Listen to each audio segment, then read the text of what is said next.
أعوذ بالله من الشيطان الرجيم.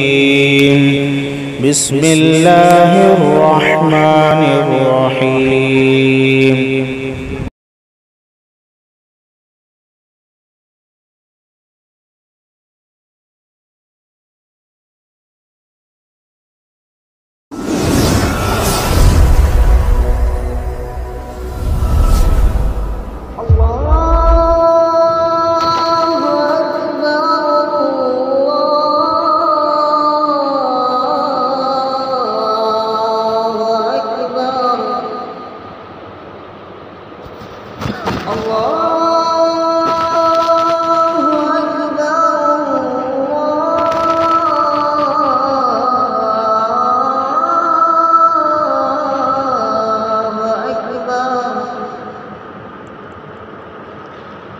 أشهد أن لا إله إلا الله.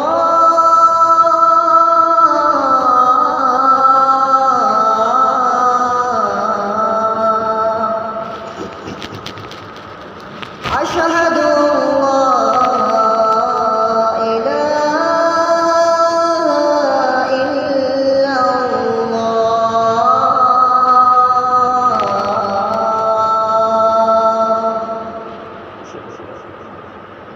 أشهد أن محمدًا رسول الله.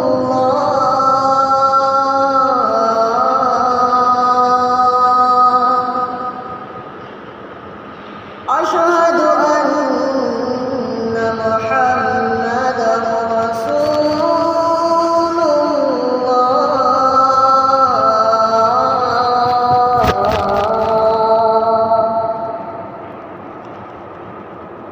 حي على الصلاة.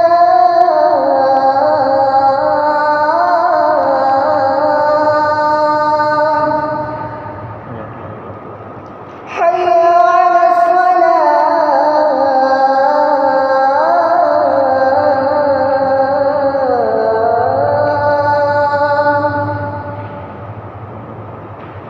حي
إن الحمد لله نحمده ونستعينه ونستغفره ونعوذ بالله من شرور أنفسنا ومن سيئات أعمالنا. من يهده الله فلا مضل له ومن يضلل فلا هادي له. وأشهد أن لا إله إلا الله وحده لا شريك له وأشهد أن محمدًا عبده ورسوله. يا أيها الذين آمنوا اتقوا الله حق تقاته ولا تموتن إلا وأنتم مسلمون.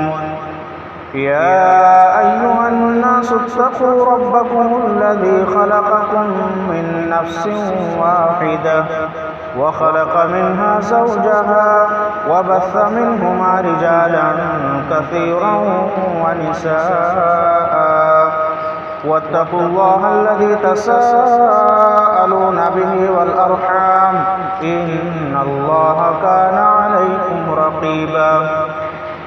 يا أيها الذين آمنوا اتقوا الله وقولوا قولا سديدا يصلح لكم أعمالكم ويغفر لكم ذنوبكم ومن يطع الله ورسوله فقد فاز فوزا عظيما أما بعد فإن أصدق الحديث كتاب الله وخير الهدي هدي محمد صلى الله عليه وسلم وشر الأمور محدثاتها وكل محدثة بدعة وكل بدعة ضلالة وكل ضلالة في النار فأعوذ بالله السميع العليم من الشيطان الرجيم من همزه ونفخه ونفثه بسم الله الرحمن الرحيم إن عدة الشهور عند الله 12 شهرا في كتاب الله يوم خلق السماوات والأرض منها 4 حرم ذلك الدين القيم فلا تظلموا فيهن أنفسكم وقاتلوا المشركين كافة كما يقاتلونكم كافة واعلموا أن الله مع المتقين.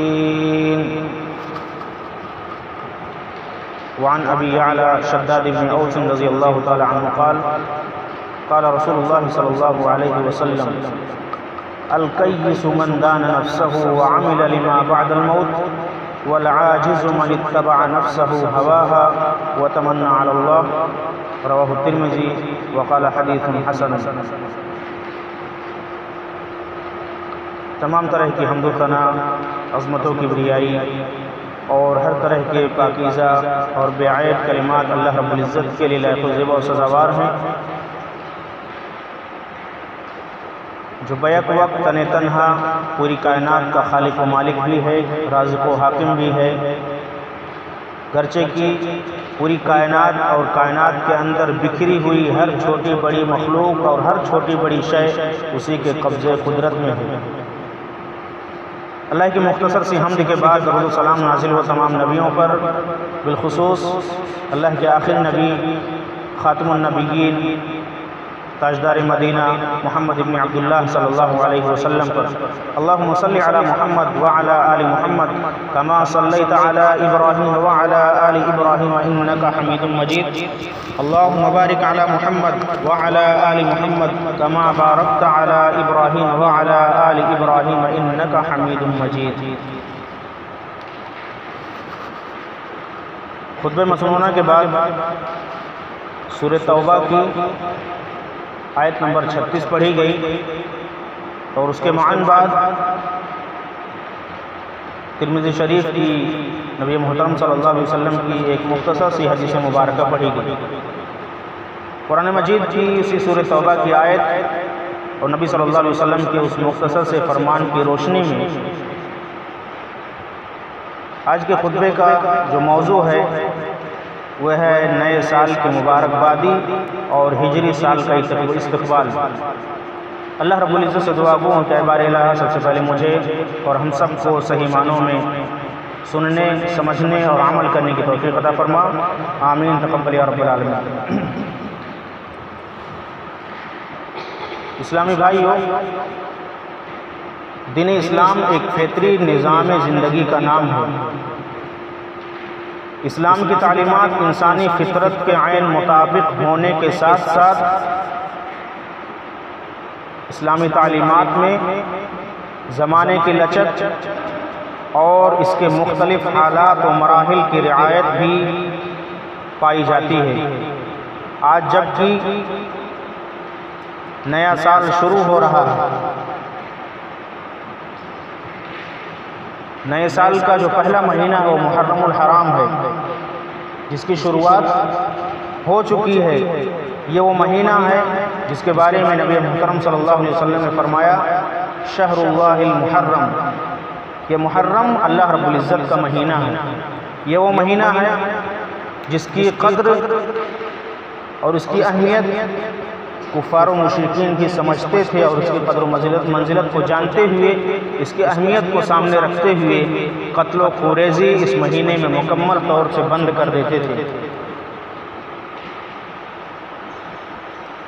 جس کے بارے میں کفار و مشرکین سوالات کیا کرتے تھے،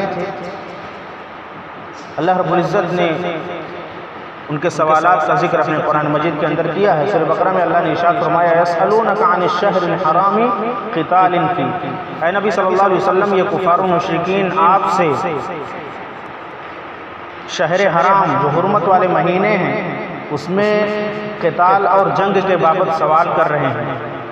قل فیہما یسألونک عن الشہر الحرام قتال فیہ قل فیہما اثم کبیر، آپ کہہ دیجئے کہ اس میں بہت بڑا گناہ ہے، اور مہینوں میں قتل و خوریزی، جنگ و جدال، لڑائی جھگڑے کا جو گناہ ہے وہ کم ہے، لیکن ان حرمت والے مہینوں میں جس میں محرم الحرام جس کے ذریعے نئے اسلامی سال کی شروعات ہوتی ہے، اس مہینے کی بھی حرمت ہے، اور دیگر 3 مہینوں کی طرح ان مہینوں میں قتل و خوریزی کا گناہ بے شمار ہے اور بہت بڑا ہے۔ یہ وہ مہینہ ہے جس کی بابت اللہ رب العالمین نے اپنے قرآن مجید کے اندر ارشاد فرمایا ان عدۃ الشہور عند اللہ 12، مکمل مہینوں کی تعداد کے بارے میں اللہ گفتگو کر رہا ہے کہ بے شک اللہ کے نزدیک مہینوں کی تعداد 12 ہے۔ یوم خلق السماوات والارض منها 4 حرم، اللہ کی کتاب میں مہینوں کی تعداد 12 ہے، اس دن سے جس دن سے اللہ رب العالمین نے آسمان و زمین کی پیدائش کی ہے۔ منہا 4 حرم، ان 12 مہینوں میں سے 4 مہینے حرمت والے ہیں۔ وہ 4 مہینے کون سے ہیں؟ رجب، ذی قعدہ، ذی الحجہ اور محرم الحرام۔ بہت سارے لوگوں کو اسلامی مہینوں کے نام بھی معلوم بھی نہیں ہیں اور یاد بھی نہیں ہیں، اور کون سے مہینے حرمت والے ہیں وہ بھی معلوم نہیں ہیں۔ اسلامی بھائیوں، بحیثیت مسلمان اسلام کی ان چھوٹی چھوٹی تعلیمات کا جاننا ہر فرد کی ذمہ داری ہے۔ جاننا چاہیے، ہم جانیں گے تو اپنے بچوں کو بھی سکھا سکیں گے، اپنے گھر والوں کو بھی بتا سکیں گے، اور اپنا کاروبار جب ہم اسلامی کیلنڈر سے، اسلامی تاریخ سے شروع کریں گے تو اسلام کی تعلیم کا شوق ہمارے دلوں میں پیدا ہوگا۔ اسلامی واقعات ہمیں معلوم ہوں گے، کس مہینے کی کس تاریخ کو کون سا اسلامی واقعہ رونما ہوا تھا، ہمیں اس کا پتہ چلے گا، اور اس کے تعلق سے ہم اس واقعے سے جو عبرت ملنے والی ہے اس عبرت کو حاصل کر کے ہم اپنے آپ میں بدلاؤ لائیں گے۔ تو اللہ رب العالمین فرمایا فیہن فلا فیہن انفسکم فلا تظلموا فیہن انفسکم، ان مہینوں میں اپنے نفسوں کے اوپر ظلم مت کرو، لڑائی جھگڑے قتل و خوریزی کر کے اپنی جان پر ظلم مت کرو۔ وقاتلوا المشرکین کافۃ کما یقاتلونکم کافۃ، اور کفار و مشرکین سے مکمل طرح سے قتال کرو۔ یہ دیگر مہینوں کی بات ہے، محرم الحرام اور جو دیگر 3 مہینے ہیں حرمت والے، ان کے علاوہ کے بارے میں اللہ رب العالمین کہہ رہا ہے کہ کفار و مشرکین سے مکمل طرح سے قتال کرو، کما یقاتلونکم کافۃ، جیسے وہ آپ سے قتال کرتے ہیں۔ وَاعْلَمُوا أَنَّ اللَّهَ مَعَ الْمُتَّقِينَ، اور لوگوں جان لو اللہ رب العالمین پرہیزگاروں کے ساتھ ساتھ۔ آیت کے آخر میں اللہ رب العالمین نے بڑی عظیم بات کہی ہے جس کو ذہن میں رکھتے ہوئے ہمیں اپنے اندر تقوی پیدا کرنے کی ضرورت ہے، اور جب اللہ کی معیت ہو جائے، اللہ کا ساتھ لوگوں کو نصیب ہو جائے تو کسی بھی طرح کی پریشانی اور کسی بھی طرح کی مشکل میں انسان نہیں پڑے گا۔ اللہ نے فرمایا وَاعْلَمُوا أَنَّ اللَّهَ مَعَ الْمُتَّقِينَ، لوگوں جان لو اللہ پرہیزگاروں کے ساتھ ساتھ، اور اللہ کی نظروں میں سب سے معزز، سب سے محترم اور سب سے برگزیدہ بندے وہی ہیں جو صاحب تقوی ہیں۔ اللہ نے فرمایا سورہ حجرات کے اندر إِنَّ أَكْرَمَكُمْ عِنْدَ اللَّهِ أَتْقَاكُمْ، بے شک اللہ کے نزدیک تم میں سے سب سے بہتر وہ ہے جو صاحب تقوی ہو، پرہیزگار ہو۔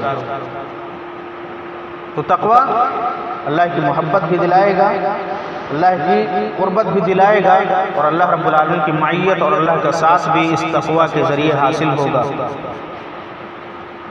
اسلامی بھائیوں، ان مہینوں کے تعلق سے حساس ہونے کی ضرورت ہے کہ جیسے ہمیں انگریزی مہینوں کے نام جنوری، فروری، مارچ، اپریل ہمیں یاد رہتے ہیں، ایسے ہمیں اگر انگریزی کے نہیں یاد ہے تو چل سکتا ہے، لیکن عربی مہینوں کے جو نام ہیں، اسلامی مہینوں کے جو نام ہیں، وہ ہر شخص کو یاد رکھنا بے حد ضروری ہے۔ آج اگر کوئی بہانہ کرے کہ کیسے ہم یاد کریں، کہاں سے ملے گا، تو اس کا بہانہ بنانا بیجا ہے۔ موبائل میں ہر چیز سیکھی جا سکتی ہے، صرف گانے اور فلم نہیں دیکھے جا سکتے ہیں۔ موبائل کے ذریعے بہت ساری معلومات، کوئی ایسی معلومات نہیں جو موبائل کے ذریعے ہم سیکھ نہ سکیں۔ کوئی بھی چھوٹی بڑی معلومات نہیں ہے جو ہم سیکھ نہ سکیں، معلوم حاصل نہ کر سکیں۔ تو اسلامی مہینے کے ناموں کو یاد رکھنا ہر شخص کی ذمہ داری ہے، اور عربی تاریخیں بھی یاد رکھنی چاہیے۔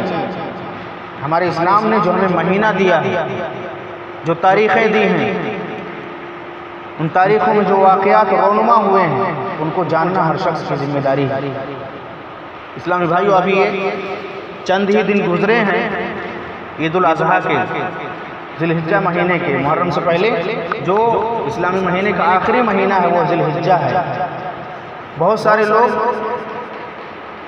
9 ذی الحجہ کو مغرب کے بعد جبکہ 10 تاریخ لگ جاتی ہے اس کو بھی چاند رات بولتے ہیں، حالانکہ 10 تاریخ لگ چکی ہے ذی الحجہ کی، لیکن اس کو بھی چاند رات بولا جاتا ہے۔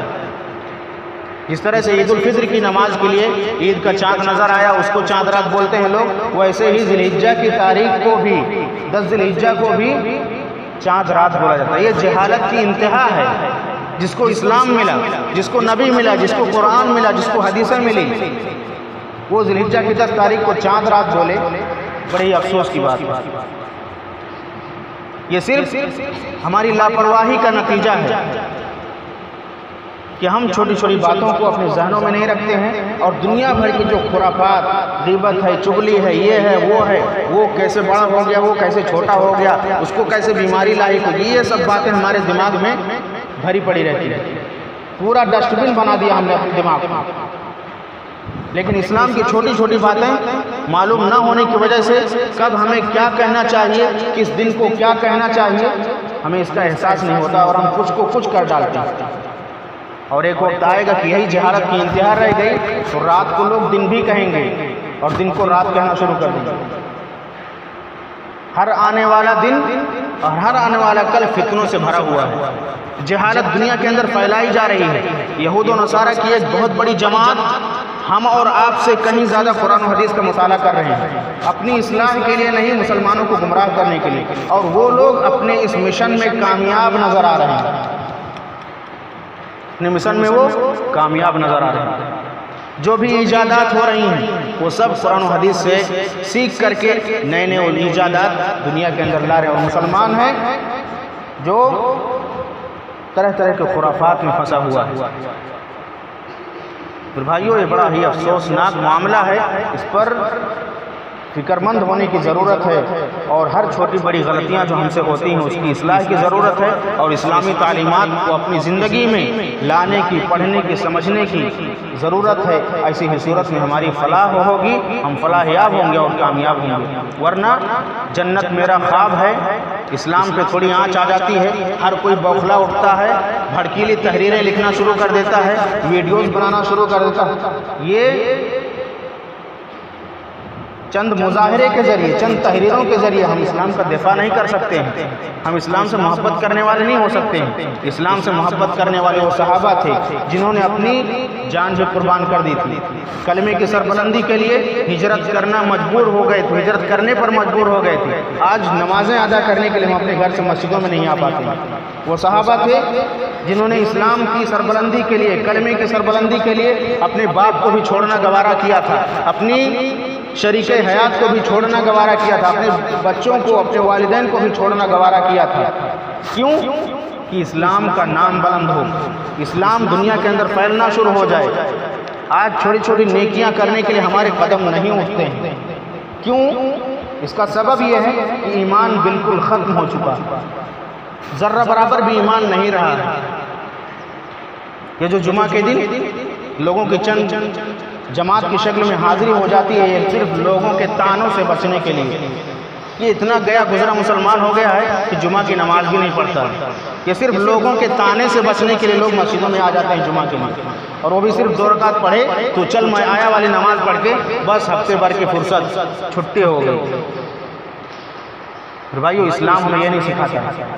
ہم چلیں تو ہم میں اسلام نظر آئے، ہم بیٹھیں تو ہم میں اسلام نظر آئے، ہم کھانا کھائیں تو ہم میں اسلام نظر آئے، ہم سوئیں تو ہم میں اسلام نظر آئے۔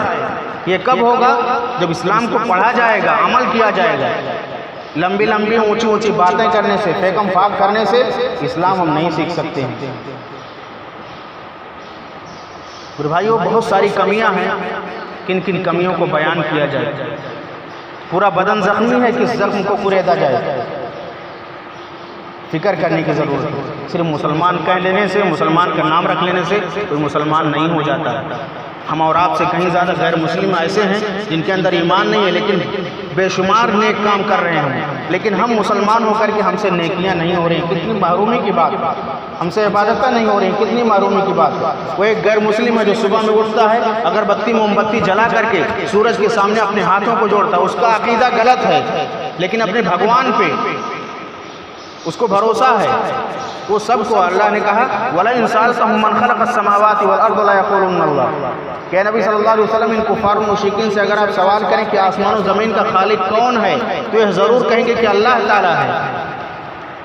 اور 23واں پارہ سورہ زمر کے اندر اللہ نے ارشاد فرمایا کہ اگر آپ ان سے سوال کریں کہ آپ جب اللہ کو مانتے ہو کہ وہی سب کچھ ہے تو ان بتوں کی عبادت کیوں کرتے ہو، تو وہ کیا کہیں گے مَا نَعْبُدُهُمْ إِلَّا لِيُقَرِّبُونَا إِلَى اللَّهِ زُلْفَىٰ، ہم ان کی عبادتیں اس لیے کرتے ہیں کہ یہ ہمیں اللہ سے قریب کر دیں گے۔ عقائد ان کے باطل ہیں، عقیدے ان کے غلط ہیں، لیکن ایک مسلمان جو اپنے آپ کو مسلمانوں کے فہرست میں شمار کرتا ہے، اس کے ہاں عبادتوں کی کوئی پابندی نہیں۔ وہ صبح اٹھ کر کے نہاتا ہے، وہ صبح ہی اٹھتا ہے، ہماری طرح سے 9-10 بجے الارم لگا کے نہیں اٹھتا، صبح ہی۔ وہ رات میں جلدی سوتے ہیں، جو تعلیم ہمیں اسلام نے دی وہ تعلیم انہوں نے اپنا لی۔ وہ رات میں جلدی سوتے ہیں، صبح جلدی اٹھتے ہیں، اور ہم رات میں جلدی لیٹ میں سوتے ہیں اور صبح تاخیر سے اٹھتے ہیں۔ نہ فجر ملی، نہ تہجد ملا، اور نہ ہی صبح کی جو برکتیں ہیں نہ ہی ہمیں وہ حاصل ہوئی۔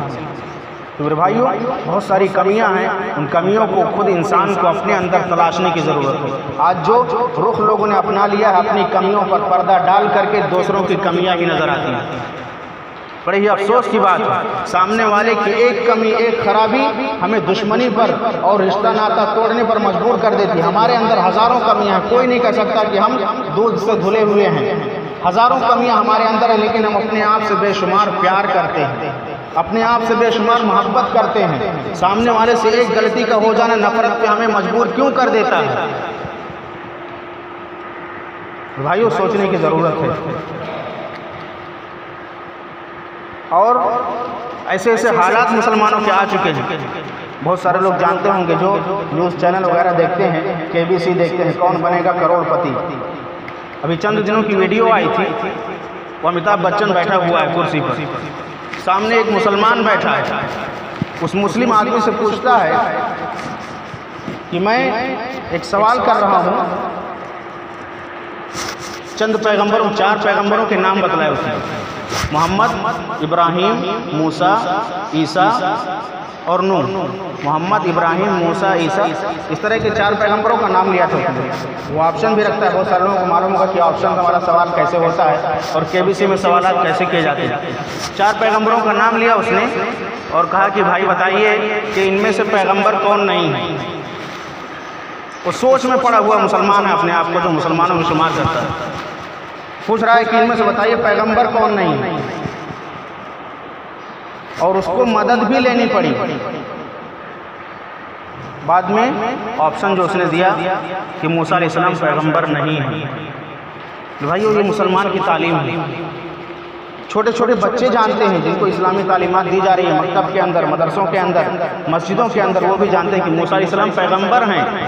یہ وہی پیغمبر ہیں جن کا ذکر اللہ نے قرآن کے اندر سب سے زیادہ کیا ہے، اولو العزم من الرسل میں سے ہیں، بڑے ہی عزم اور حوصلہ والے پیغمبروں میں شمار ہوتا ہے ان کا۔ ان کو مسلمان نوجوان لڑکا کہتا ہے کہ موسیٰ علیہ السلام پیغمبر نہیں ہیں۔ وہ سوال کرنے والا امیتابھ بچن کیا سوچا ہوگا؟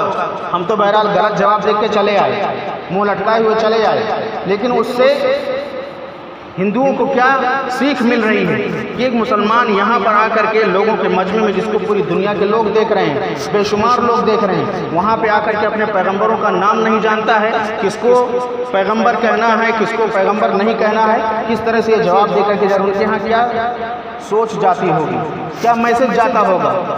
ہم سے اور آپ سے زیادہ غیر مسلم لوگ ہمارے اسلام کو جانتے ہیں، ہمارے اسلام کو سمجھتے ہیں، اور جو ہمیں تعلیمات ملی تھی وہ تعلیمات انہوں نے اپنا لی ہے، ہم نے اس کو پیچھے چھوڑ دیا۔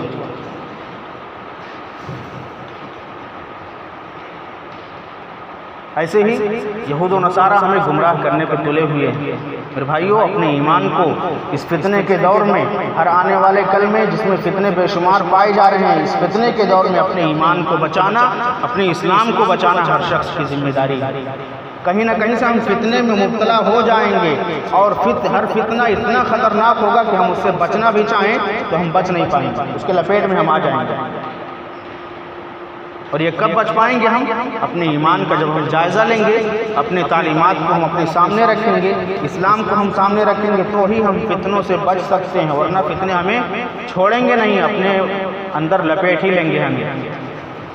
آئیے ساتھ ساتھ جو خطبے کا موضوع ہے کہ نئے سال سے مبارکبادی کے تعلق سے، آج کتنے لوگ ایسے ہیں کہ سارے جہاں کا درد انہی کے جگر میں، تاریخیں تو یاد رہتی نہیں، کون سے مہینے کی شروعات ہوئی ہے، کون سا مہینہ ختم ہوا ہے، کس مہینے کا خاتمہ ہو کر کے کس مہینے کے ذریعے نئے اسلامی سال کی شروعات ہوئی ہے، مہینوں کے نام بھی یاد نہیں، بس happy new year, happy Islamic new year social media پہ فارورڈ کرنا چالو، کوئی اسٹیٹس لگا رہا ہے، کوئی گروپ میں ڈال رہا ہے، کوئی پرسنل پر بھیج رہا ہے، کوئی زبانی فون کر کے مبارکبادیاں دے رہا ہے۔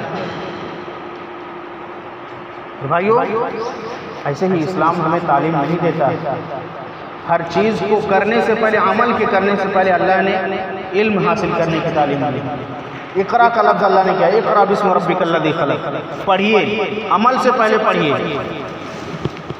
انسان کا ہر عمل معلوم ہونا چاہیے، ہر چھوٹا عمل درج کیا جا رہا ہے، زبان سے جو باتیں نکلتی ہیں، ما يلفظ من قول الا لديه رقیب عتید، انسان جو بھی لفظ بولتا ہے مگر اس کے پاس نگراں ایک مقرر ہے، وہ نوٹ کر رہا ہے۔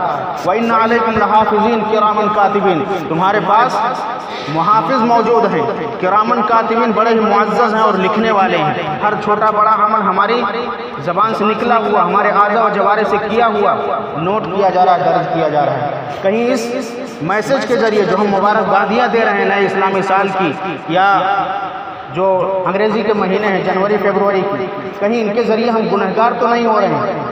مبارکبادیاں دینے سے پہلے اس کے بارے میں جاننا ضروری ہے۔ علامہ ابن صالح عثیمین رحمہ اللہ سے اس تعلق سے سوال کیا گیا کہ کیا سالوں کی مبارکبادی دینا صحیح ہے، چاہے وہ انگریزی مہینے ہوں یا اسلامی مہینے؟ تو انہوں نے انگریزی مہینوں کو ٹالتے ہوئے کہ اس کا تو کوئی وجود ملتا ہی نہیں کہ اس کی مبارکبادی دی جائے، اسلامی مہینوں کے تعلق سے مبارکبادی کے تعلق سے وہ جواب دیتے ہیں کہ انسان اس میں پیشگی نہ کرے، پہل نہ کرے کہ لاؤ میں ہی کسی کو مبارکبادی دے دوں۔ اگر کسی نے مبارکبادی دی ہے تو اس کا جواب وہ ان الفاظ میں دے کہ اللہ تمہارے لیے اس سال کو خیر و برکت والا بنائے، اس سال کو جو نیا سال شروع ہوا ہے اس سال کو تمہارے لیے خیر و برکت والا بنا دے، اس سال میں تم بے شمار نیکیاں کرنے والے بن جاؤ، اس سال میں تم بے شمار عبادتیں کرنے والے بن جاؤ۔ ان الفاظ میں جواب دیا جائے مبارکبادی دینے والے کو، مبارکبادی کی پہل نہ کی جائے، شروعات نہ کی جائے، لیکن اگر کوئی مبارکبادی آپ کو دے رہا ہے تو ان کلمات میں اس کا جواب دیا جائے۔ ایسے ہی امام احمد بن حنبل رحمہ اللہ سے اس تعلق سے سوال کیا گیا تھا، تو انہوں نے بھی کچھ ایسا ہی جواب دیا تھا کہ میں مبارکبادی دینے والوں کا جواب تو دوں گا، لیکن ان کلمات میں جو کلمات ابھی دہرائے گئے ہیں کہ اللہ تمہارے اس نئے سال میں برکت دے، تمہاری عبادتوں میں برکت دے، تمہاری نیکیوں میں برکت دے۔ تو انہوں نے کہا کہ میں تو اس کے طرح کا جواب تو نہیں دوں گا، لیکن اس طرح کی باتیں میں اس کے جواب میں ضرور دوں گا۔ تو میرے بھائیوں، اور وہ یہ بھی لکھتے ہیں کہ ہمارے اسلاف میں جو پہلے کے لوگ گزر چکے ہیں اور ہماری شریعت میں اس طرح کا کوئی بھی مسئلہ ایسا نہیں ہے کہ جو پوشیدہ رہا ہو، اور اس تعلق سے پوری شریعت خاموش ہے کہ نئے سال سے مبارکبادیاں دی جائے۔ شریعت خاموش ہے تو ہمیں بھی خاموش ہی رہنا ہے۔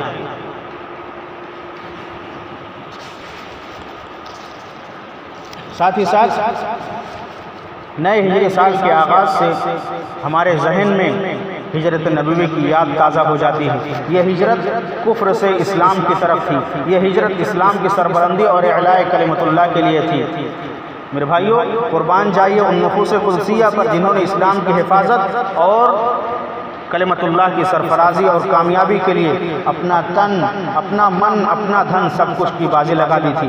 نہ اپنے آبا و اجداد کی محبت اسلام سے انہیں روک سکی، نہ ہی غالب آ سکی، اور نہ ہی کوئی اور چیز انہیں اس کے لیے مجبور کر سکی۔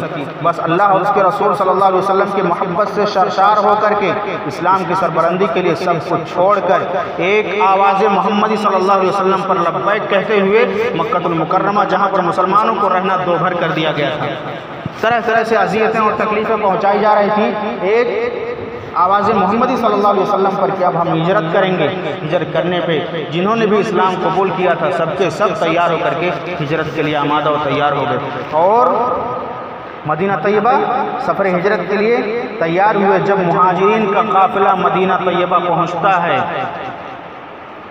جتنے بھی لوگوں کی جماعت رہی ہو ہجرت کرنے والوں کی، جب وہاں پہ پہنچتا ہے مہاجرین کا قافلہ، تو انصاریوں نے، مدینہ والوں نے کس طرح سے استقبال کیا تھا میرے بھائیوں، کس طرح سے اخوت و بھائی چارگی پیش کی تھی، رہتی دنیا تک وہ مثال پیدا نہیں ہو سکتی ہے اور نہیں دی جا سکتی ہے۔ وہ اخوت و بھائی چارگی جو انصار و مہاجرین کے درمیان تھی کوئی بھی پیش نہیں کر سکتا ہے۔ دنیا کی تاریخ میں اس طرح کا برتاؤ، اس طرح کا معاملہ جو انصاریوں نے مہاجرین کے ساتھ کیا تھا کوئی بھی پیش نہیں کر سکتا ہے۔ آپ دیکھیں کس طرح سے انہوں نے بھائی چارگی کا معاملہ پیش کیا تھا۔ مہاجرین جب مدینہ کے اندر پہنچتے ہیں تو انصاریوں نے ہاتھوں ہاتھ انہیں لے لیا، جن کے پاس دو دو سواریاں تھیں اپنے پاس ایک سواری رکھی اور ایک مہاجر بھائی کو اپنی سواری دے دی، ہبہ کر دیا، عطیہ کر دیا۔ جن کے پاس دو دو گھر تھے اپنا ایک گھر رہنے کے لیے دے دیا، جن کے پاس دو دو بیویاں تھیں اپنی ایک بیوی کو طلاق دے کر کے کہا کہ میرے بھائی آپ میری اس بیوی سے نکاح کر لیجئے۔ مہمان نوازی کا بھی عالم بڑا ہی انوکھا اور عجیب و غریب تھا۔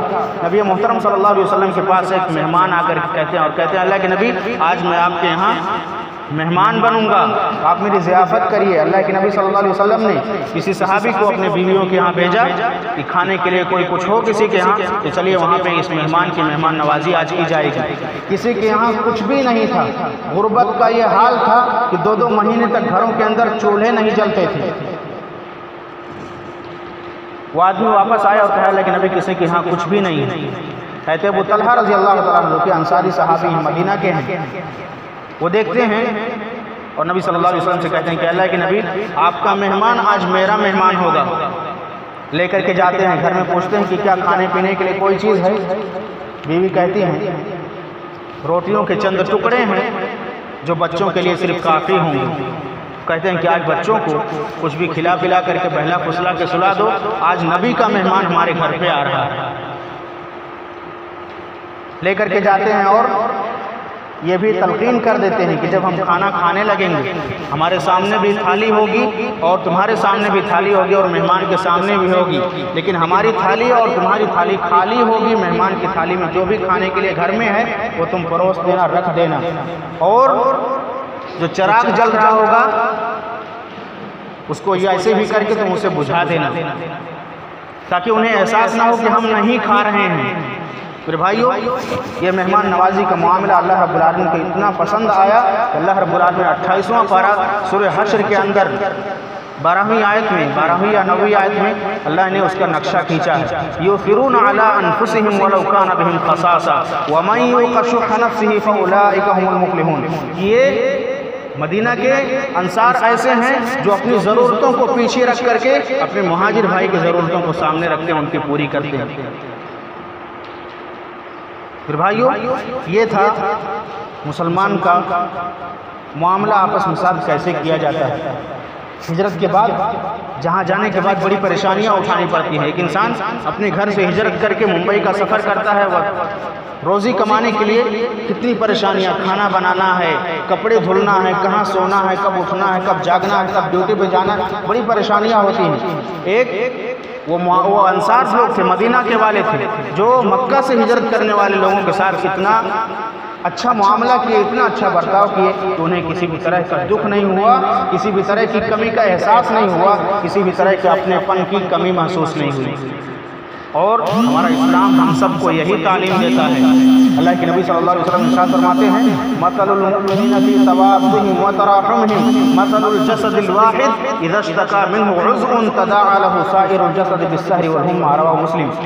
اللہ کے نبی صلی اللہ علیہ وسلم نے مومنوں کی آپس میں مثال بیان کی کہ آپس میں محبت کرنے میں، آپس میں ہمدردی کرنے میں مسلمانوں اور مومنوں کی مثال ایک جسم کی مانند ہے کہ جب جسم کا ایک حصہ درد زدہ ہوتا ہے، تکلیف ہوتی ہے، تو صرف وہی تکلیف نہیں ہوتی ہے بلکہ جسم کے پورے حصے پریشان ہو جاتے ہیں۔ کٹ اگر اس انگلی میں لگ جائے تو یہی درد نہیں ہوتا، جسم کے پورے حصے پریشان ہو جاتے ہیں۔ سارے جسموں کو تو چھوڑ دیا جائے، آنکھ جو اللہ نے دی ہے یہ کتنی تکلیف محسوس کرتی ہے۔ شاعر کہتا ہے درد کوئی عضو ہو کس قدر روتی ہے آنکھ، درد کوئی عضو ہو کس قدر روتی ہے آنکھ، کس قدر ہمدرد سارے جسم کی ہوتی ہے آنکھ۔ تو جس طرح سے جسم کے ایک حصے میں تکلیف ہونے سے پورا جسم پریشان ہوتا ہے، ایک مومن کو پریشانی ہو تو سب مومن پریشان ہوں، اس کی پریشانی کو اپنی پریشانی سمجھتے ہوئے اس کو حل کرنے کی پوری کوشش کی جائے۔ یہ اسلام ہمیں تعلیم دیتا ہے، اور انصاریوں نے، مدینہ والوں نے اس حدیث پہ مکمل طرح سے عمل کر کے دکھلایا۔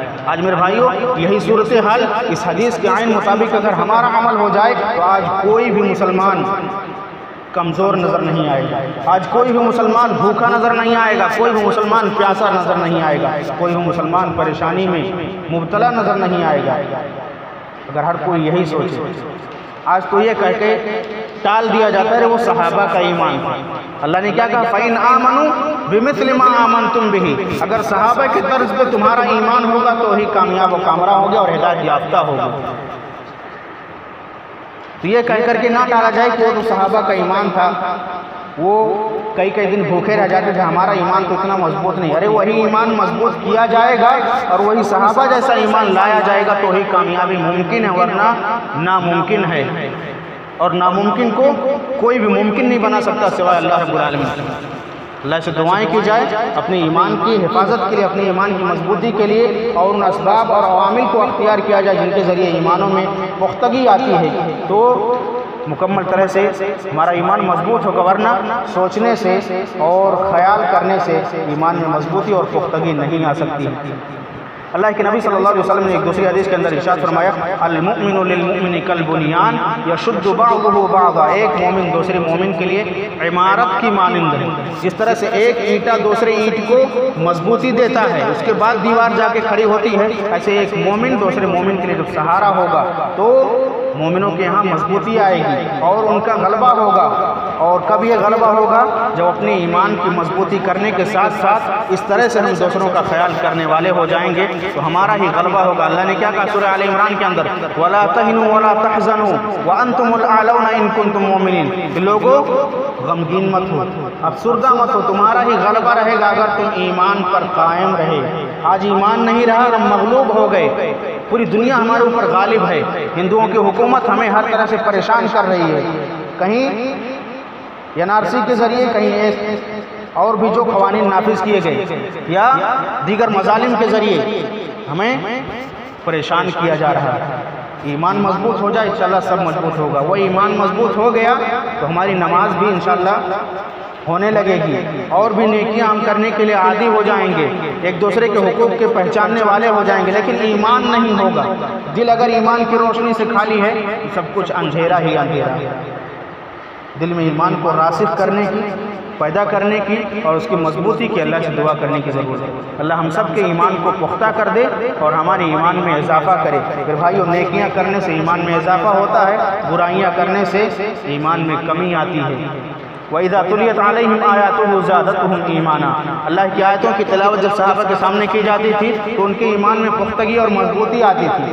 آج ہمارے سامنے جب قرآن پڑھا جاتا ہے تو ہم اس کو بوریت محسوس کرتے ہیں، گانا لگا ہو سب کچھ چھوڑ کے حواس سے خمسہ ظاہری کے ذریعے ہم اس کو سننے میں مگن ہو جائیں گے، کون سا گانا کہاں پہ کیسے کٹ رہا ہے، کیسا طرز اپنایا جا رہا ہے، اس کو کاپی کرنے کا انداز لوگ اپنانے لگتے ہیں۔ لاؤ ہم بھی اس کو گا لے جائیں، کسی کمپٹیشن میں مقابلے میں لاؤ ہم بھی اس کو گائیں، ہمیں میڈل ملے گا، انعام دیا جائے گا۔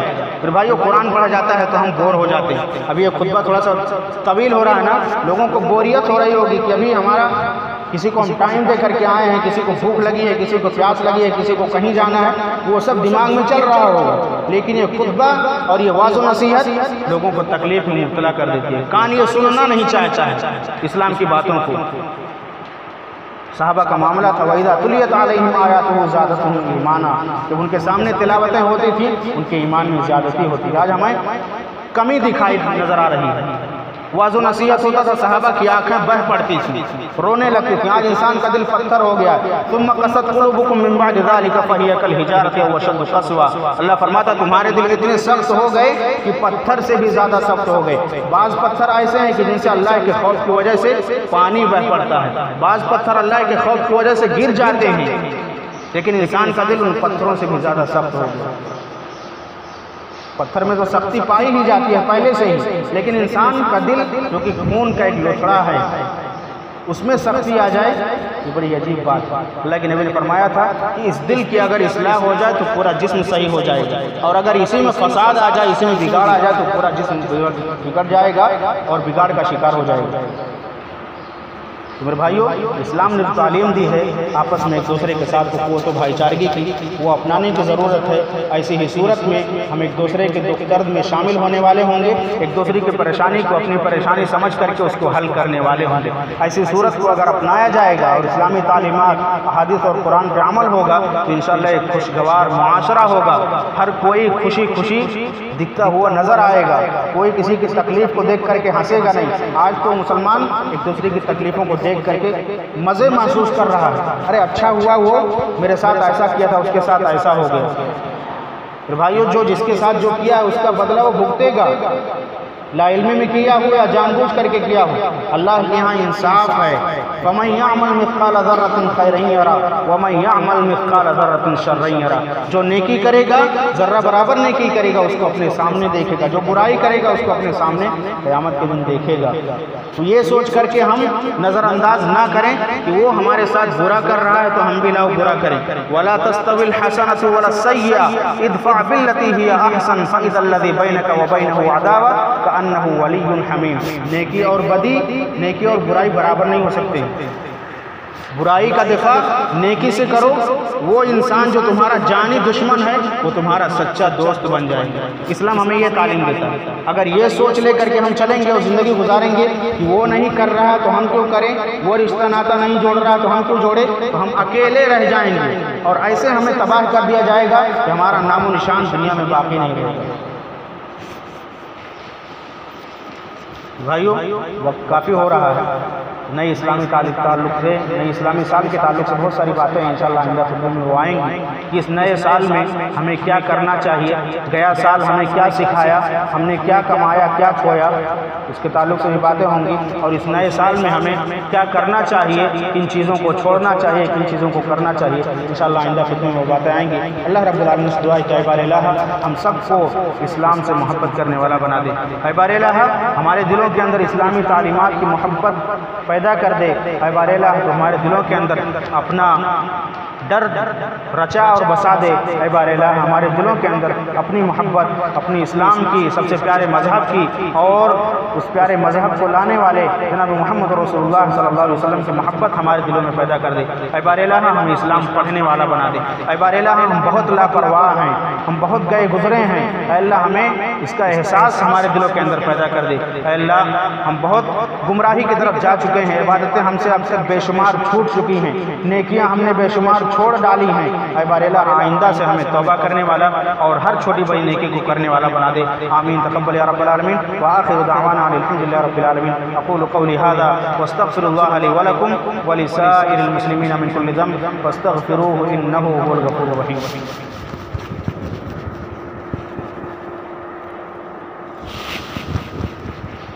إن الحمد لله نحمده ونستعينه ونستغفره ونعوذ بالله من شرور أنفسنا ومن سيئات أعمالنا من يهده الله فلا مضل له ومن يضلل فلا هادي له وأشهد أن لا إله إلا الله وحده لا شريك له وأشهد أن محمدا عبده ورسوله أما بعد فإن أصدق الحديث كتاب الله وخير الهدي هدي محمد صلى الله عليه وسلم وشر الأمور محدثاتها وكل محدثة بدعة وكل بدعة ضلالة وكل ضلالة في النار فأعوذ بالله السميع العليم من الشيطان الرجيم بسم الله الرحمن الرحيم إن الله وملائكته يصلون على النبي يا أيها الذين آمنوا صلوا عليه وسلموا تسليما اللهم صل على محمد وعلى آل محمد كما صليت على إبراهيم وعلى آل إبراهيم إنك حميد